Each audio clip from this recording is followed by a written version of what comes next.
Welcome back to the Budding Author Podcast with me, Simon Ward, your host. Today we're talking to a multi-award-winning, multi-genre author, Eve Koguce.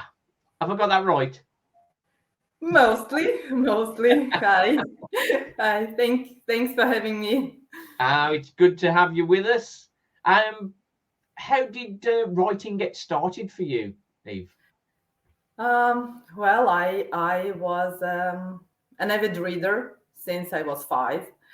My parents started reading to me before bedtime, but I was very quick, at snatching the book from them, and then it started with that. And then, of course, when I was 12 or 13, I started writing poetry and short stories, and I even tried to write a novel. But it was back then, it was 30 years ago, so the world was different. It wasn't called fan fiction back then, but now I know that it was a kind of fan fiction because I wrote something with the characters of my favorite TV shows Have and you the books.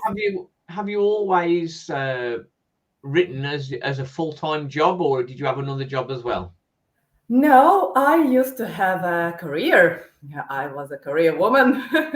And what was that? Actually, I started with smaller office jobs.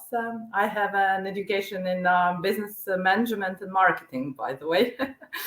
And I started with smaller office jobs. And then I had an opportunity to go and work in the UK, and I spent 2 years in Dorset, magnificent place.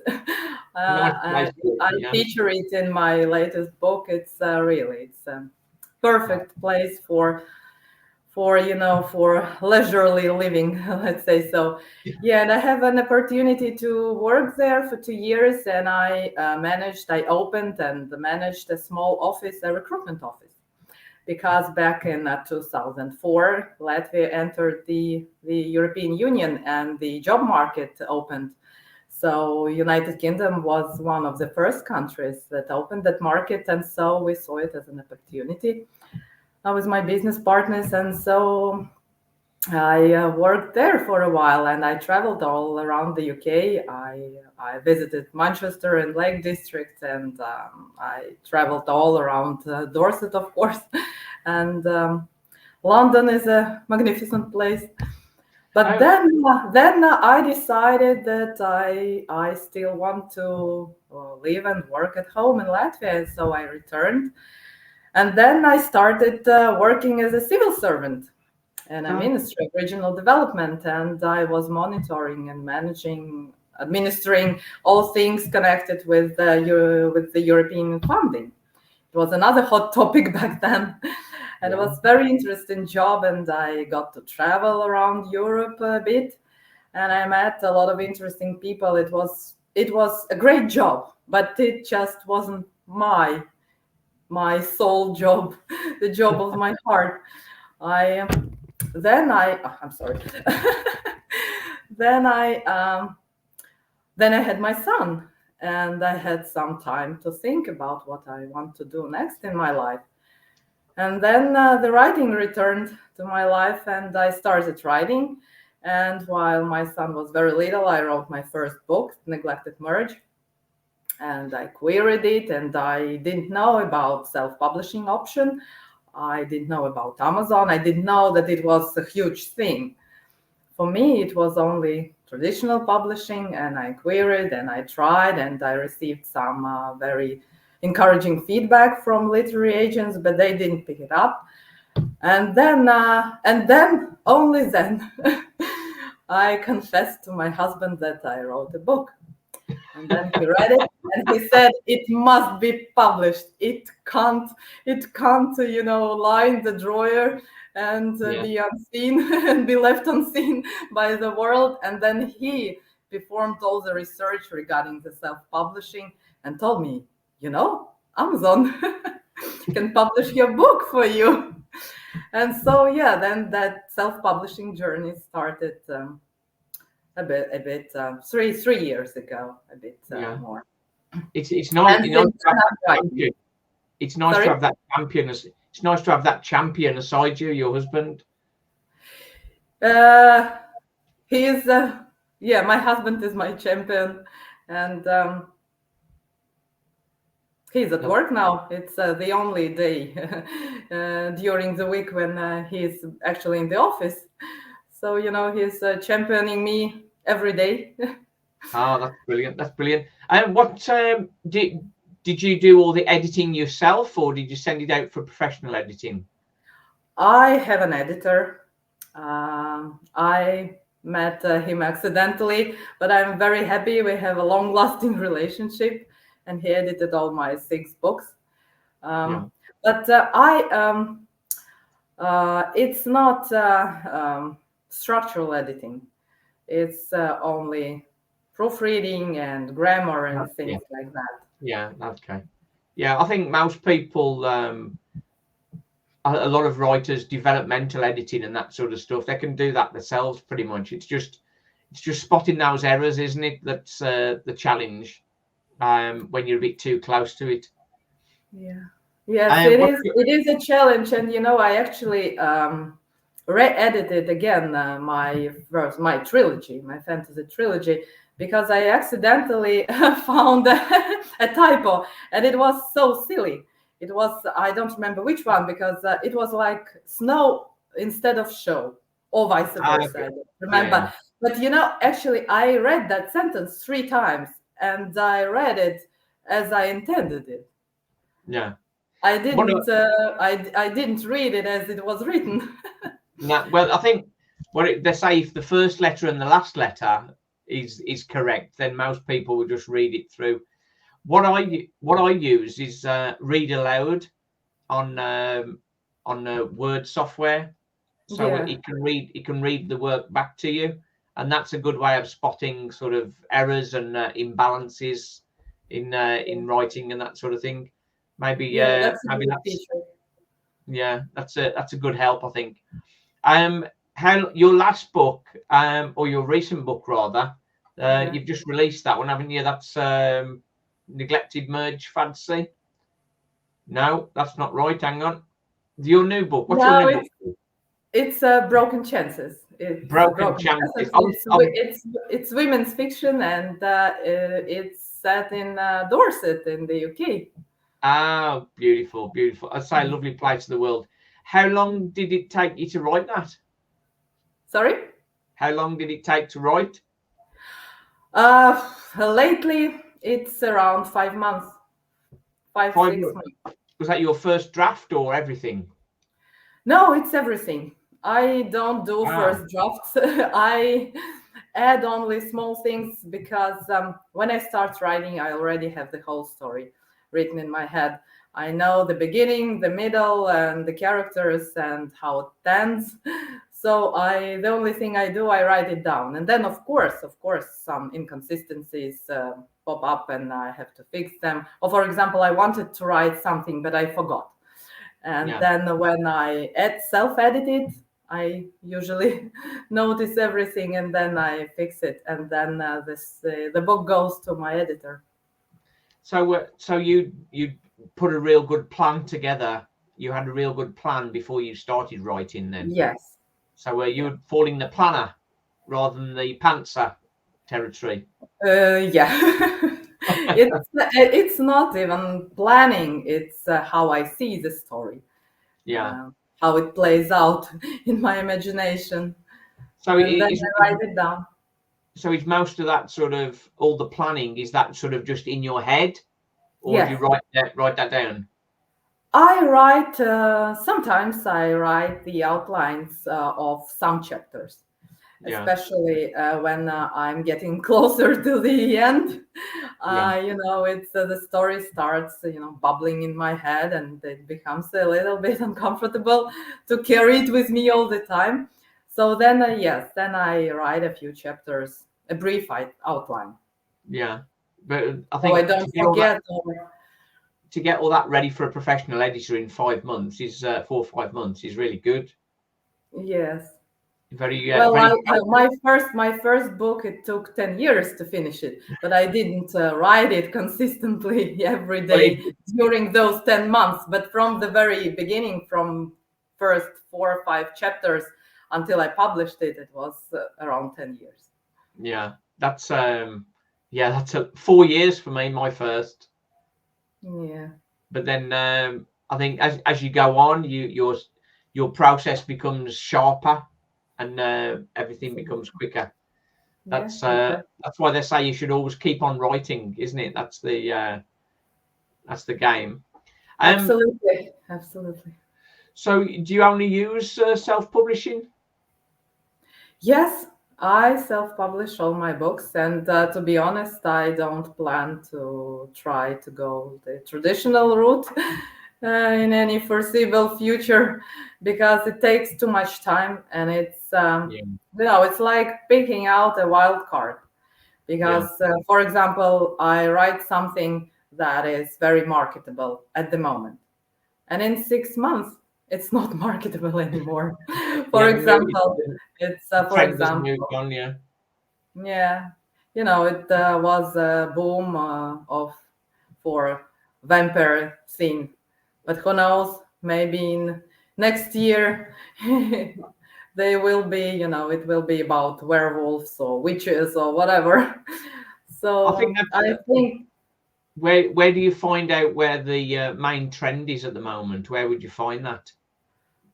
you just look through the top of Amazon books, Uh, through I'll the see top, what. Yeah, and then you see the main top, not the categories tops. yeah. It's different, but the main, and then you'll see So I what's always thought that. trending or what was trending 2 years ago Yeah, when those books were uh, conceived and acquired and yeah. signed I think for publishing.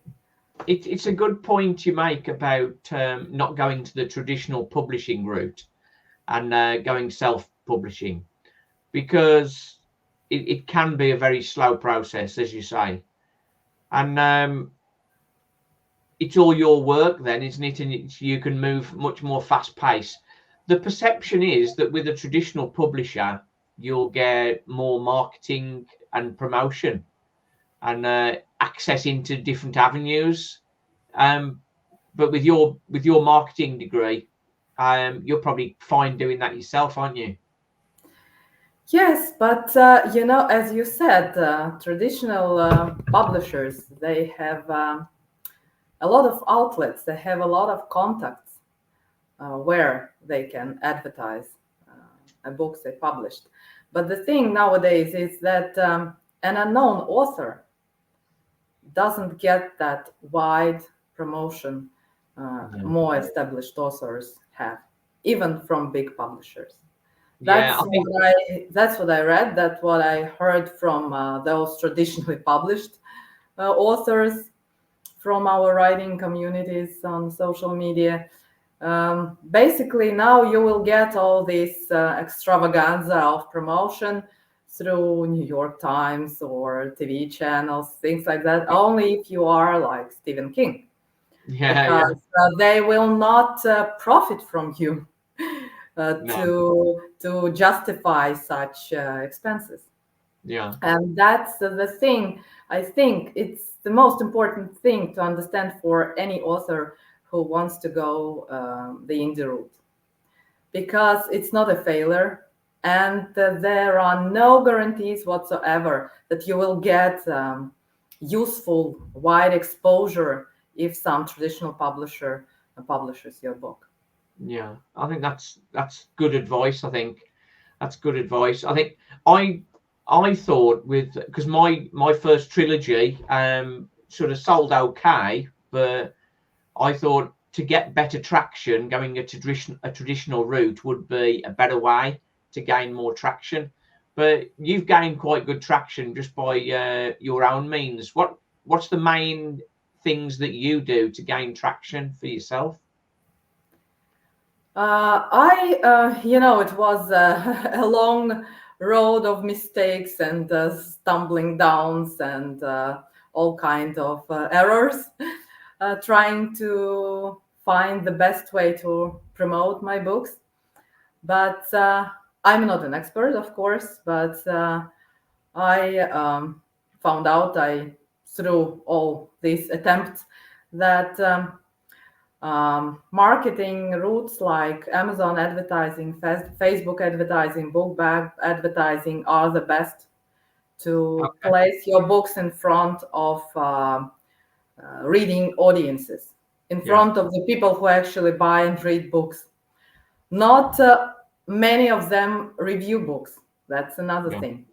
Because even I know of people who read my books and there aren't any reviews from them. It's simply because common people don't do that. They read a book, they enjoy it or don't enjoy it, and then nothing. It's for us, authors, it's logical next step is to write a review and leave it on as many platforms as you can find.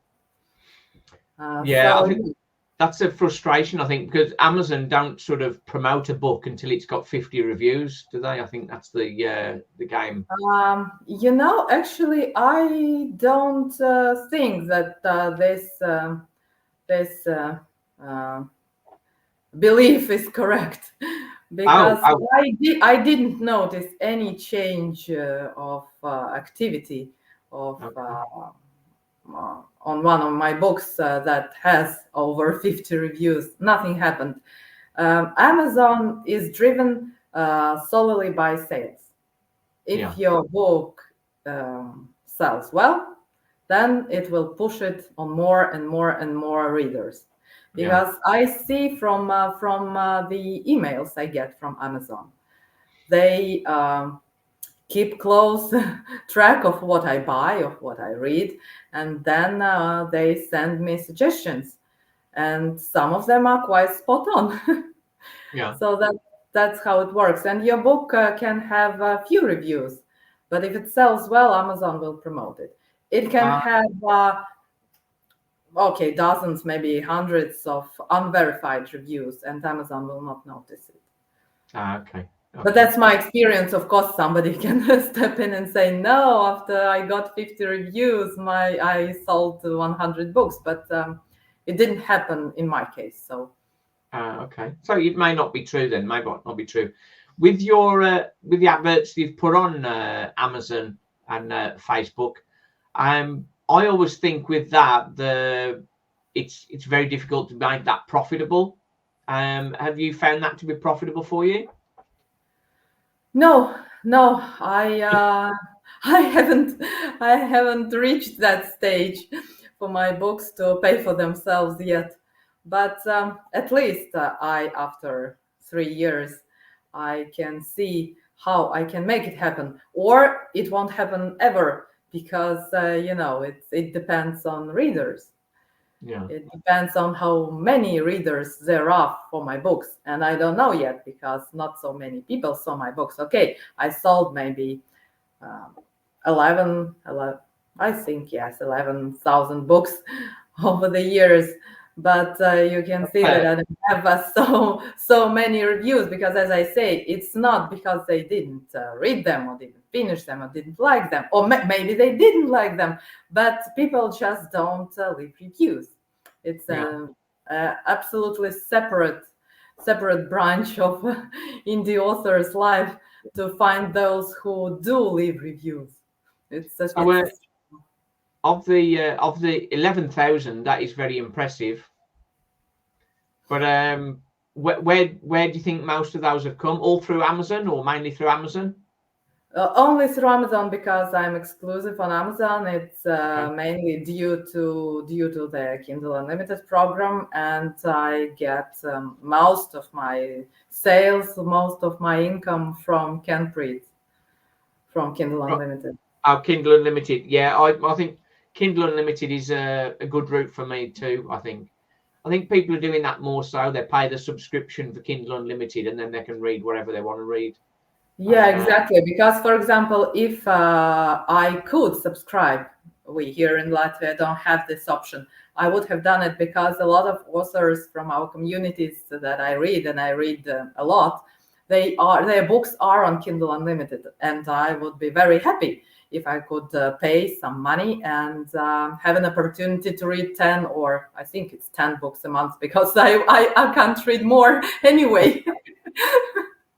That's So a yeah, pretty good reading. That's a pretty good reading speed to get through 10 a month. It takes me a while to get through a book for all the other things that I'm working with. Sort of time. exactly. It's quite a challenge. Yes, What's your biggest challenge at the moment? time management. Time Procrastination. management. Is it procrastination? No, never.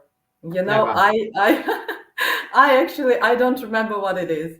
I do remember that when I used to work in the office, it was one of the biggest beasts of my life, because I could sit and stare at my computer or stare at the roofs. We had a very beautiful view over the old town of Riga from Yeah. our last office.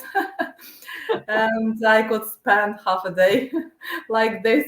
But now, when I do what I love, when this is what I want to do, it's like my husband calls me Navy SEALs commander, because I do one task after the next, and it's he only prepares to start his day, because his working day starts at 9, and Yeah. mine starts at whatever I can manage myself to begin typing. So he's still walking around and making coffee or something, and I'm already at my computer and very deep in my story, or in the review I'm writing, or in blog Yeah. post, whatever. The So you've won some awards for your writing. Tell me about that. a rewarding Yeah, writing. award, like a medal. Okay, about awards. Yes, I received the first 5-star review from Reader's Favorite. And then my husband, he said, wow, and they have a award contest. So maybe we can send that book to them. And then I said, oh, okay, whatever. You want to spend that money? Okay, I'm okay with that. And then I forgot about it. And my husband told me it was some 6 months maybe after we sent that book, and said, wow, you received the finalist award for your neglected merge book. And I said, what?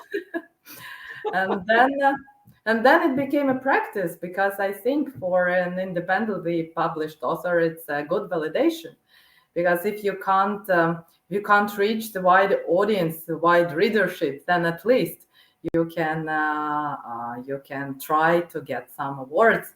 So some professionals in the field, they okay, not validated, but they appreciated your work Yeah. as worthy. So yeah, now it's a part of my writing publishing journey. Yeah. So entering into competitions, I hadn't thought about that really. In some ways, I feel I'm not worthy to do that. But I mean, until you put it out there, you don't know, do you? Exactly, because it's not that I receive an award in every competition I enter. And that's great too, because you know that it's not about paying money for getting that badge. It's a real evaluation process that means something, and Yeah. that means that your book really stood out. So I would advise to do that. I would advise I'm you and just everyone thinking. to do that. I'm just thinking back actually. Maybe I'm selling myself short a little bit because I entered a short story competition, Mm. the Create 50 Twisted competition, a short story, and I was a finalist, but I didn't Wow. win. So in my mind, I didn't win. But I mean, being a finalist, I think I should promote that I was a finalist. I think it's enough to promote yourself, because Yeah, yeah, finalist, it means that your story, that your book story, whatever it was very good. yeah. And I think it definitely is worth celebrating and worth sharing with the world. I think that's my problem. I think marketing is not sort of a strength of mine.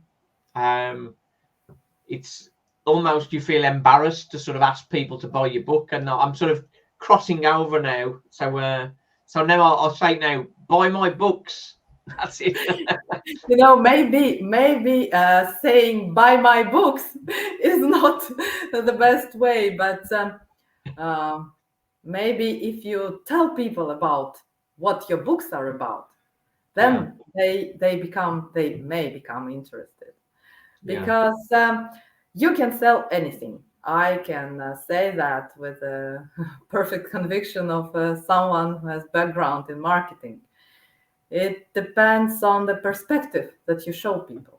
But you can sell anything. People don't know. People didn't know that they liked, Harry Potter books because they got and read one. They didn't know that. If you asked people on the street, what books do you like? They would never, ever reply that I like books about 10-year-old magician set in the magical place. They would never say that. They would refer to their experience, what they actually read. But if you place that book in front of them, they might become interested in reading it. And that's marketing. Yeah. I think it's like targeted. I think quite often, I think I would sort of put a message out to sort of everybody, but I've got to learn to target my marketing to specific people rather than a wide range of people. Yeah, and with my books are cross-genre books. Not every reader is happy to have a fantasy book heavy on romance, or vice versa.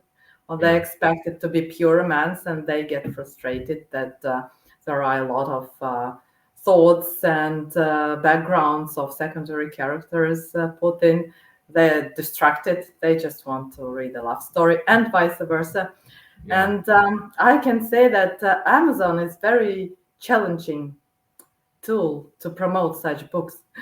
And my other books, two of my books are set in Latvia. Yeah, it's where people know about Latvia, and if they don't know where Latvia is, they don't want to read about Latvia. And so it's quite difficult to find that audience. And I don't think that it's only about my books. A lot of books that I read, which are written by indie authors, they aren't like books on Amazon, which are strictly categorized. They have categories they fit in perfectly. And if you don't have it, it's quite difficult to find your audience. Because I think the on Amazon the categories are quite difficult, because like for my trilogy, it was like it's sci-fi, but it's earth-based sci-fi. It's sort of like more futuristic, modern day than sci-fi, and then it's romantic dramas. So it's knowing which category to put it in, because the perfect category doesn't exist. So it's sort of merging it and using keywords. Yes, is another challenge, I think. Yes, and you're always risking that a reader picks it up who was looking for something else, browsing through that category. Of course, if you are advertising your books. If you don't advertise them, they are somewhere at the bottom and nobody ever sees them and nobody will ever find them. Then you are very safe. But you do start advertising, and if your books become visible, then that's a risk. Yeah, that's the challenge, I think. Maybe I need to get into the Amazon and Facebook ads. I did test it out previously, but it didn't go well. They're very maybe I should do more. Maybe I should do more of that and target that. That's food for me. Thank you very much for coming on the show. It's been excellent. You're doing very well, and I wish you all the best. 11,000 books is amazing. Yes. If I had 1,000, I've not yet got to 1,000, so that would be very good. The Budding Author podcast available here on YouTube and also on audio, on podcast, on Spotify, Apple, and all that business. So catch it out, subscribe, and all that. Nice one. Thanks for coming on, Eva. Thank you. Thank Thank you. you. Bye. Bye. Bye.